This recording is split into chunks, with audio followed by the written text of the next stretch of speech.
Next up, podcast listeners, we have George Stephanopoulos says, there are not two sides to a story. You can't believe this series of clips we're going to play for you. It's unbelievable that a journalist would actually say, a story doesn't have two sides. I'm a journalist. A story only has one side. I mean, that's antithetical to journalism.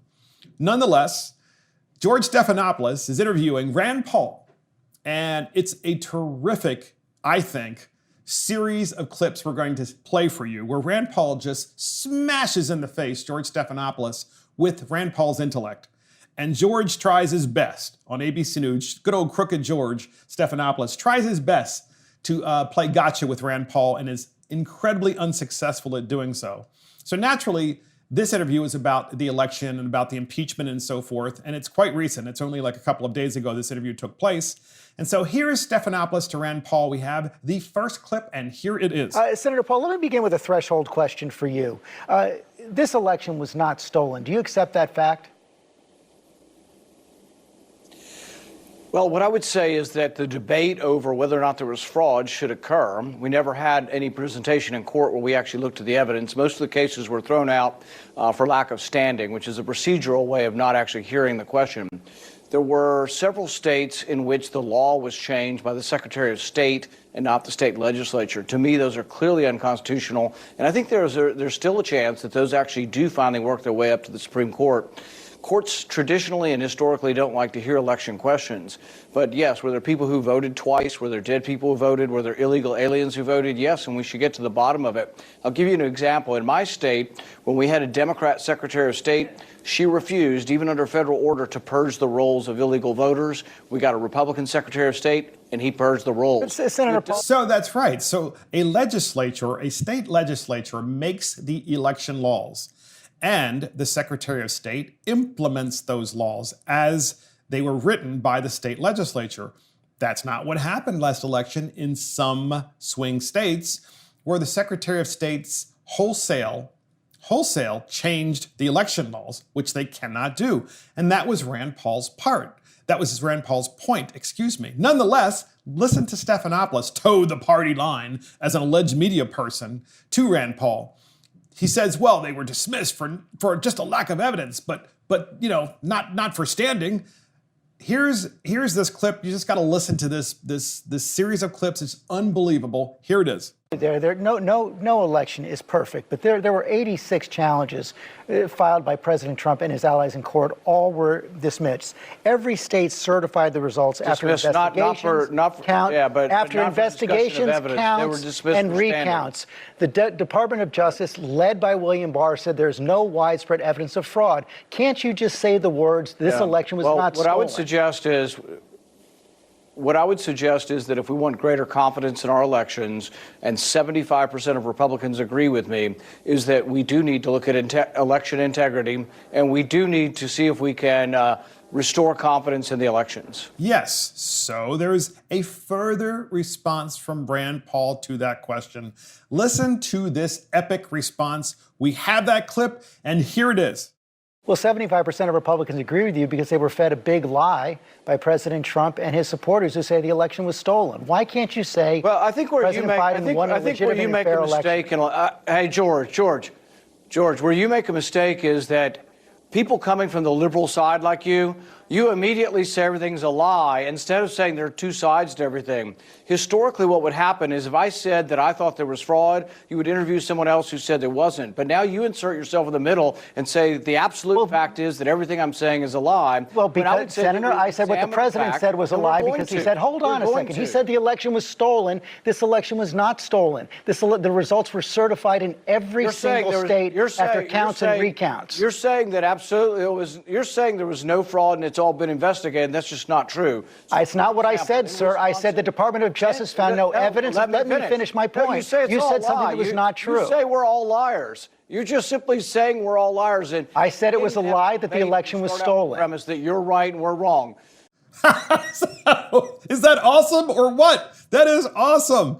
And so, of course, Rand Paul's central point is that here I am arguing with you, George Stephanopoulos, and you're telling me the way things are, but you're not having any kind of balance here with a Democrat and a Republican. or any kind of information. You're just arguing the Democrat talking points. It's so obvious. So this epic argument continues.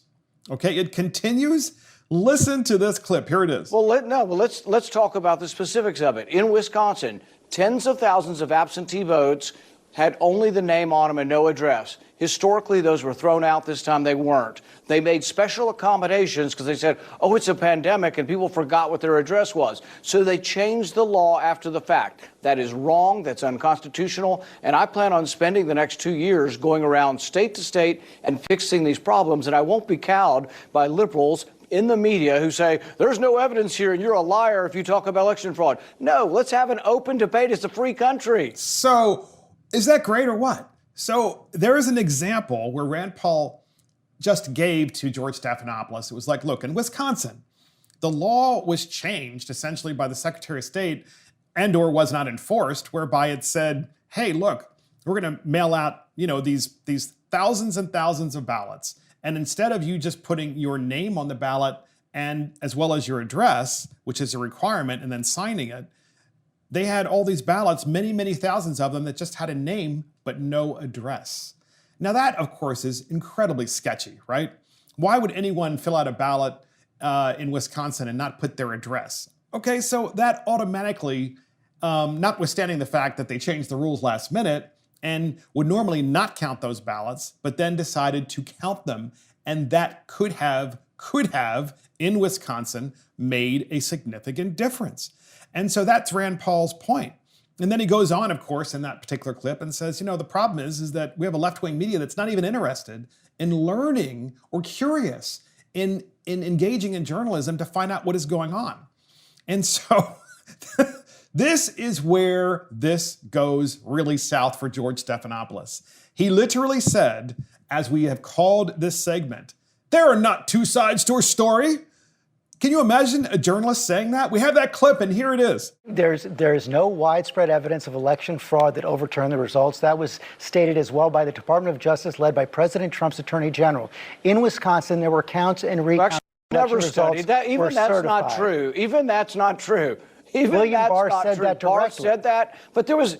Yes, he said that, yes. That was a pronouncement. There has been no thorough examination of all the states to see what problems we had and see if they could fix them.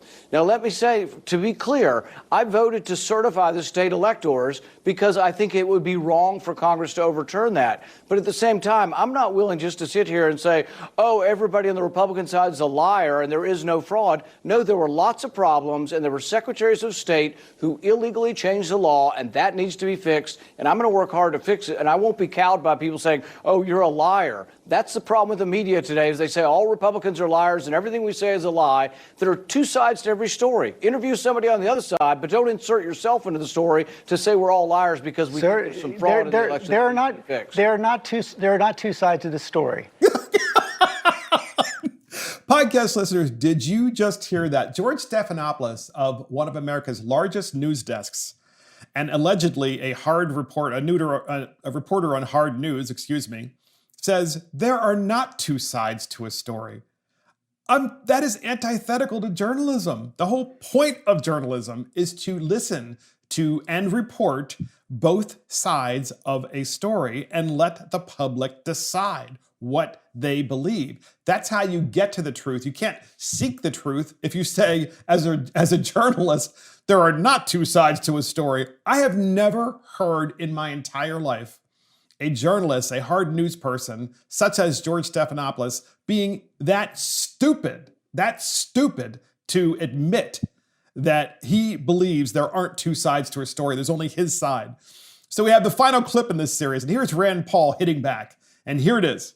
George, you're forgetting who you are. You're forgetting who you are as a journalist. If you think there's only one side, you're inserting yourself into the story to say, I'm a liar because I want to look at election fraud and I want to look at secretaries of state who illegally changed the voter laws without the permission of their state legislatures. That is incontrovertible. It happened. And you can't just sweep that under the rug and say, oh, nothing to see here, and everybody's a liar and you're a fool if you bring this up. You're inserting yourself into the story. A journalist would hear both sides, and there are two sides to this story. I'm standing by facts. There are not two sides to facts. So ABC, George Stephanopoulos, is standing by the facts rather than saying that there are two sides to a story. So now apparently in America, the news media stands by the facts, but the Republicans, of course, don't have the facts. And the media is not interested in seeking the truth because they already have the facts. So instead, since the media already has the facts, they're not interested in investigative journalism. Their job instead is to bring Republicans on and try to play gotcha and then say, well, we have the facts, okay? Don't tell us what the facts are. We already have them. So what you said is all a lie, and what you said is completely wrong, and we're going to cancel you because only we, ABC News, George Stephanopoulos, has the facts. That's a sad day for America when you say, there are not two sides to a story. And that's George Stephanopoulos says, there are not two sides to a story.